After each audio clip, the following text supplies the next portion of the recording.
के नेता आदरणीय मोहन प्रकाश जी, कार्यक्रम के अध्यक्ष बसीउद्दीन जी, मंचासीन बैठे हुए वरिष्ठ समाजवादी नेता विजय नारायण जी, जयप्रकाश जी, सुरेश यादव जी, बनारस से आए पांडे जी, हरीशचंद पांडे जी, रामचंद्र यादव जी, पूर्व छात्र नेता इलाहाबाद विश्वविद्यालय के रामाधीन सिंह जी, कार्यक्रम के आयोजक मंडल के वरिष्ठ सदस्य आदरणीय ज्ञान प्रकाश दुबे जी, जुल्फकार बेग जी, समाजवादी पार्टी के जिला अध्यक्ष बड़े भाई हवलदार यादव जी और जिला वार अध्यक्ष आदरणीय प्रभाकर जी, मंच का संचालन कर रहे हमारे छोटे भाई और समाजवादी नेता राणा प्रताप यादव जी, बहुत सारे लोग मंच के नीचे भी बैठे हैं, तो मैं सबका बहुत बहुत अभिवादन करता हूं और मंच पर जिन लोगों का नाम छूट गया हो तो मैं क्षमा चाहता हूं। तो साथियों, आज हम जिनकी पुण्यतिथि के अवसर पर एकत्रित हुए हैं, ये उनकी तीसरी पुण्यतिथि हुई है हमारे बीच से उनको गए हुए। मुझे सौभाग्य मिला, यहाँ के जो समाजवादी साथी थे, आंदोलन के साथी थे, तो पहली पुण्यतिथि में भी मैं आया, दूसरी में भी आया और आज जो तीसरी पुण्यतिथि है और उसमें भी आया। मैं भुवनेश्वर में था, भुवनेश्वर से पहले दिल्ली आया, कुछ वहाँ मीटिंग थी, फिर कल मैं ट्रेन विलम्ब से न हो जाए इसलिए मैं कल एक दिन पहले आ गया। जब मैं पहुंचा तो मुझे पता चला कि मोहन प्रकाश जी भी आ रहे हैं। जब मुझे मोहन प्रकाश जी का सूचना मिली तो मेरा जो हृदय है खुशी से भर गया कि पिछले 2 वर्ष से जो कार्यक्रम हो रहा वो भी पूर्णता में था, लेकिन आज मोहन प्रकाश जी की उपस्थिति से ये कार्यक्रम निश्चित तौर पर एक नई मंजिल और एक नई दिशा भी लेगा। तो मैं सब साथियों का, मैं लंबी बात नहीं करूंगा क्योंकि मैं तो सबसे अंतिम पीढ़ी का हूँ समाजवादी आंदोलन के। ये वामपंथी आंदोलन करिए या स्वतंत्रता आंदोलन की जो धारा है, मेरा जन्म 69 में हुआ और ये जो सब 60 और 70 के दशक में जेल जाने वाली पीढ़ी है और सड़क पे संघर्ष करने वाली पीढ़ी है। लेकिन ये जो बदलती दुनिया है और बदलती जो देश की हालत है, पूरा एक सभ्यता के नए सभ्यता के परिवर्तन के दौर से हम लोग जा रहे हैं। मैं लंबा इतिहास नहीं बोलूंगा, वो मैं लगातार उनको दोहराता रहता हूँ, कई बातों को मैंने पिछले बार भी कहा। लेकिन ये सबसे पहले धरती की उत्पत्ति हुई, फिर मानव की उत्पत्ति हुई। ये 4 पैर का आदमी था, फिर 2 पैर का हो गया। 50-60 हजार साल पहले इसको मस्तिष्क मिला और उसके बाद सभ्यता के विकास के क्रम में भारत के संदर्भ में हम देखें तो 5000 साल पहले एक सभ्यता थी, सिंधु घाटी सभ्यता, वो खत्म हो गई। उस सभ्यता कैसे खत्म हुई, उसके नष्ट होने के कारण पर भी वैज्ञानिक रिसर्च कर रहे हैं। देश के कई भागों में खुदाई चल रही है और देश के मंदिरों के नीचे भी खुदाई चल रही है और मस्जिदों के भी नीचे खुदाई चल रही है। अभी सोमनाथ का भी जिक्र जयप्रकाश जी ने कहा। मैं जाति और धर्म के खांचे पे जाके अपनी बहस नहीं सीमित करना चाहता, लेकिन ये धरती की उत्पत्ति और मानव की उत्पत्ति का लाखों करोड़ों वर्ष का इतिहास है और ये धरती बचेगी तभी धरती पे जीवन बचेगा और मानवीय सभ्यता बचेगी और धरती बचेगी तभी संस्कृति बचेगी और धरती बचेगी तो जो धर्म और जात की बात कर रहे हैं वो धर्म और जात बचेगी। तो सबसे पहले तो धरती बचाना। आज जिस तरह दुनिया में उथल पुथल है और अब तो ये दुनिया में ऐसा तख्ता पलट का दौर है। दुनिया प्रथम विश्व युद्ध के बाद, द्वितीय विश्व युद्ध के बाद मैं ये कह रहा था मानव की उत्पत्ति फिर 4 पैर से 2 पैर का हुआ और सबसे बड़ी उपलब्धि मानव सभ्यता और मानव जाति की थी कि 50-60 हजार साल पहले इसको सोचने की, तर्क की क्षमता मिली। लेकिन आज जो है जिस दौर में हम जा रहे हैं डिजिटल और एआई के ये मानवीय सभ्यता एक पांचवी सभ्यता की तरफ और पूरी दुनिया में पूंजीवाद के नाम पे जिस तरह तबाही का दौर आने वाला है, पूरी मानवीय सभ्यता पे संकट है। अब लोग कह रहे हैं इस मस्तिष्क को सुला दो और अब एआई से दुनिया चलाएंगे। अभी लोग बोल रहे थे कर लो दुनिया मुट्ठी में, अब लूटने के लिए वो कहीं जाने की जरूरत नहीं है। आपके हाथ में जो औजार है, मोबाइल है, टेक्नोलॉजी है, उसी से भी पूरी दुनिया को आप लूट सकते हो, दुनिया को चला सकते हो। तो मैं कहना चाहता हूँ आज जो दुनिया में हमारा जो संवैधानिक लोकतंत्र है और दुनिया का जो सबसे बड़ा लोकतंत्र है, और वहां जिस तरह से पूरी की पूरी जो है स्थितियां बनी हुई हैं, मैं ज्यादा लंबी बात ना कह के 2-3 बातों को कह के अपनी बात को संक्षेप में कहूंगा।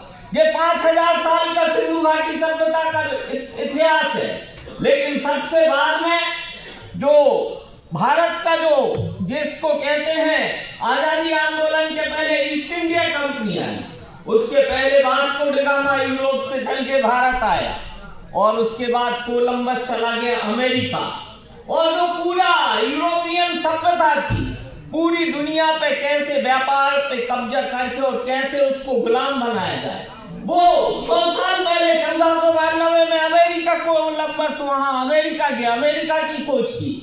वास्को डी गामा भारत आया 1498 में और 1600 में ईस्ट इंडिया कंपनी भारत आई। लेकिन ईस्ट इंडिया कंपनी आई व्यापार करने, लेकिन 1757 में प्लासी की लड़ाई के बाद उसके जो भारत के जो सिराजुद्दौला था 50,000 सैनिक थे, लेकिन लॉर्ड क्लाइव के 3000 सैनिकों ने प्लासी की लड़ाई में विजय प्राप्त की और देश का इतिहास बदल गया। तो साथियों, अंत में आजादी का ये जो पूर्वांचल की धरती है, आजादी के आंदोलन में अभी जयप्रकाश जी ने विस्तार से बता दिया है, मैं उसमें नहीं जाना चाहता। समाजवादी धारा, वामपंथी धारा और राष्ट्रीय आंदोलन की धारा कांग्रेस के साथ मिलकर जिस तरह स्वतंत्रता आंदोलन की लड़ाई लड़ी और सामाजिक बराबरी और आर्थिक बराबरी के सवाल पे समाजवादी और वामपंथी लोगों ने अपनी धारा ली, लेकिन आज बदलती दुनिया में पूरी दुनिया में कब्जे की लड़ाई है। मैंने कोलंबस की बात की, उसने भी जो है वो जो है इतालवी था, अमेरिका गया, अमेरिका पहले से था लेकिन उसने रास्ते की खोज की। वास्को डी गामा भारत आया, उसने भी भारत का, यूरोप का, पुर्तगाली का रास्ता खोजा, लेकिन मेरी जितनी राजनीति की समझ है और जो लोग जो बात कर रहे थे, आज पूरी दुनिया प्रथम विश्व युद्ध के बाद, दूसरी विश्व युद्ध के बाद एक संयुक्त राष्ट्र संघ बनाया, 193 देश है, लेकिन विश्व शांति और सुरक्षा के नाम पे जो संस्था बनी वो बेकार हो गई। हम लोग आजादी के बाद आज 75 मना रहे हैं, लोग कह रहे हैं 2047 में विकसित भारत होगा, लेकिन मैं कहना चाहता हूं पूरी दुनिया जिस तरह से करवट ले रही है, ये जो चाइना पाकिस्तान का जो चाइना का वन रोड है और चाइना पाकिस्तान का एक अनानाथ कॉरिडोर है, और जो अभी 2023 में G20 के देशों ने इंडिया, मिडिल ईस्ट, यूरोप और अमेरिका का जो कॉरिडोर बनाया है, उसमें पूरे देश की और पूरी दुनिया की जो धरती उलटने वाली है। भारत में भी कॉरिडोर बना है, दिल्ली से मुंबई 1400 किलोमीटर का है और बलिया से लेके नोएडा तक Ganga express way, Yamuna express way, मतलब पूरे देश की धरती पे जे बहुराष्ट्रीय और पूंजीवादी कंपनियों का कब्जे की तैयारी है। तो इसलिए मैं कहना चाहता हूँ, ये धरती बचेगी तभी धरती में मानवीय जीवन बचेगा, और धरती बचेगी तभी आपकी संस्कृति बचेगी। लेकिन मुझे कहने में आज बड़ा मैं अफसोस करता हूँ कि पूरा देश जाति और धर्म में बढ़ गया है। ये जो संवैधानिक लोकतंत्र के जो चारों खंभे हैं, विधायिका दलीय प्रणाली के नाम पे पूरा कॉर्पोरेट के हाथ में चली गई। मैं एक पार्टी की बात नहीं करता, मैं तो जो है साइंस का विद्यार्थी था, और जब हम जबलपुर से थे, हम वहां जब पढ़ते थे, मैं तो बहुत सामान्य घर से था, और जब मैं 86 में जबलपुर आया तो मैंने कहा मेरा जन्म 69 का था। जब आप लोग जेल जा रहे थे, सड़क पर संघर्ष कर रहे थे, तब तो मैं 5-6 साल का था। लेकिन मुझे लगा सामाजिक बराबरी, आर्थिक बराबरी राजनीति बड़ा औजार है। तो मैं समझा कि क्रांति वाली पार्टी है, इसलिए समाजवादी धारा की जो पार्टी थी मैं उससे जुड़ गया। मुझे लगा और शरद यादव क्रांति और परिवर्तन के जो जयप्रकाश जी का संपूर्ण क्रांति का जो आंदोलन थे उसके नायक बन के उभरे थे। बहुत सारी बातें हैं, लेकिन मैं अभी यहाँ कोई इतिहास बताने नहीं आ रहा हूँ। जयप्रकाश जी का संपूर्ण क्रांति आंदोलन के पहले शरद यादव पे मीसा लग गया था।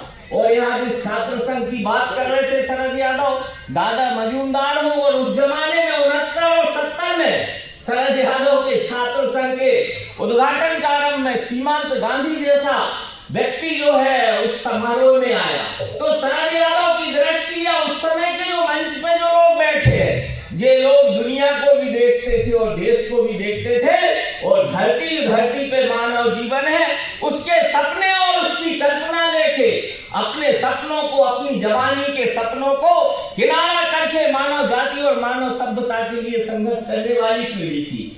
लेकिन आज दुर्भाग्य है, लोहिया जब इस दौर में जब मैंने अध्ययन किया तो लोहिया का जो सत्य क्रांति था या गांधी का हिंद स्वराज था, उसके बाद लोहिया ने उसी को सत्य क्रांति में रखा और जयप्रकाश जी ने संपूर्ण क्रांति में रखा।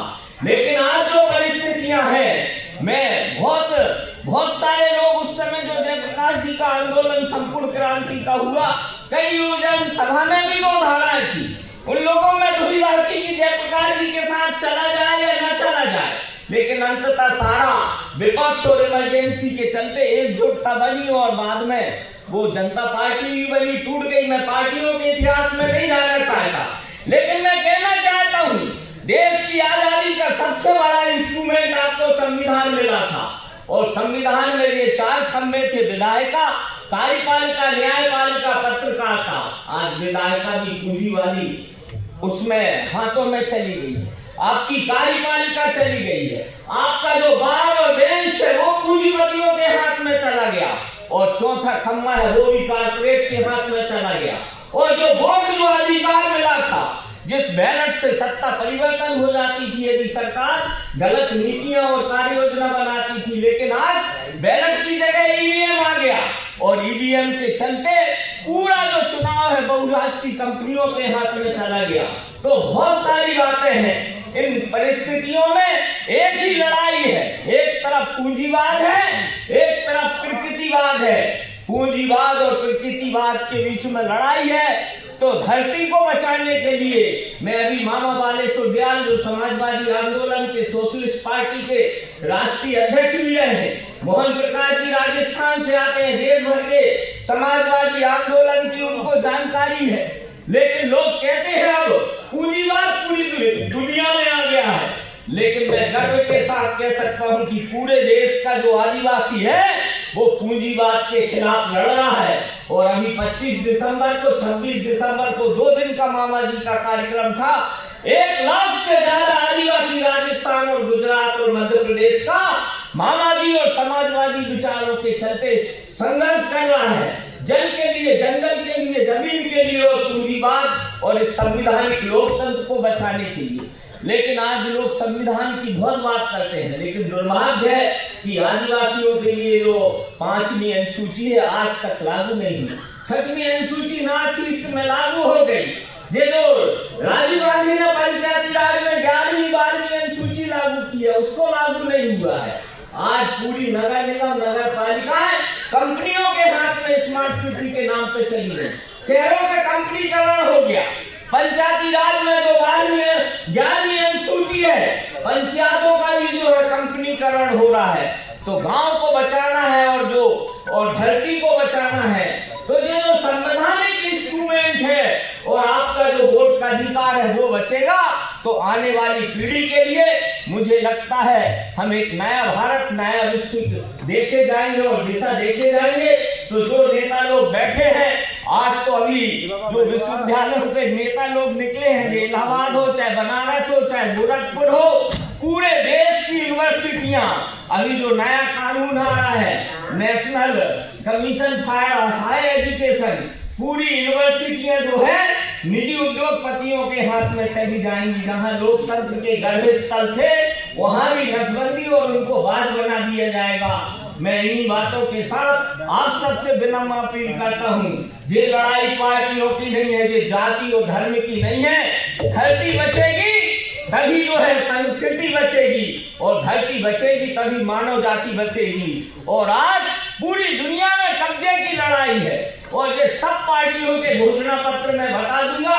ये जो है 90 के बाद सब पार्टियों के घोषणा पत्र इन्हीं पूंजीवादी नीतियों की नई बोतल में पुरानी शराब डाल के भर के बना देते हैं और चुनाव लड़ लेते हैं। जनता चुनाव होता है तो कोई पक्ष में चला जाता है, कोई विपक्ष में चला जाता है। अब तो ईवीएम से जो है सरकारें बदल जाती हैं और क्रांति हो जाती है। मतदाता सूची में अभी जो SIR चल रहा है, 6.5 करोड़ नाम कट गए, बिहार में 65 लाख नाम कट गए। मशीन से कैसे जो है वोट डाला होगा 4.5 करोड़ लोगों ने। तो मतदाता सूची मुद्दा है, उससे बड़ा ईवीएम मुद्दा है। यदि 6 करोड़ लोग फर्जी थे तो वो वोट भी डालते थे, तो वो मशीन से डालते थे, बूथ पे जाके नहीं डलता था। 6.5 करोड़ लोग फर्जी यदि बूथ पे डालेंगे, यदि फर्जी दर्ज होंगे तो पोलिंग एजेंट पकड़ लेगा। तो असली लड़ाई बीमारी को पकड़ना है, बीमारी का कारण पकड़ना है। मेरी चूंकि अभी ट्रेन है, इसलिए मैं मंच आसीन जो हमारे अतिथि हैं, नेतागण हैं, मैं उनसे माफी चाहता हूं और अपनी बात इन्हीं बातों के साथ कह के जाता हूं कि आजमगढ़ से एक नई दिशा मिलेगी। और ये मंच में जो नेता लोग बैठे हैं, एक राष्ट्रीय स्तर पे जो परिस्थितियां हैं, मैंने एक लोक क्रांति अभियान के नाम से पहले तो हम एक दल में आए थे, और उस दल का क्या हाल है मैं उसकी चर्चा नहीं करता। तो मैं आज की डेट में तो किसी दल में नहीं हूँ, लेकिन हिंदू स्वराज के बाद सप्त क्रांति और सप्त क्रांति के बाद संपूर्ण क्रांति, और आज बदलती दुनिया में, बदलते देश की परिस्थिति में एक लोक क्रांति की जरूरत है, जो जाति और धर्म से अलग हटके एक संपूर्ण मानव जाति के लिए, एक नई दुनिया के लिए, नई विश्व सरकार के लिए काम करे, बहस चलाए और एक नई दिशा में देश को ले जाए। इन्हीं अपेक्षा के साथ मैं अपनी बात समाप्त करता हूँ। जय समाजवाद, जय प्रगतिवाद, जय आजमगढ़।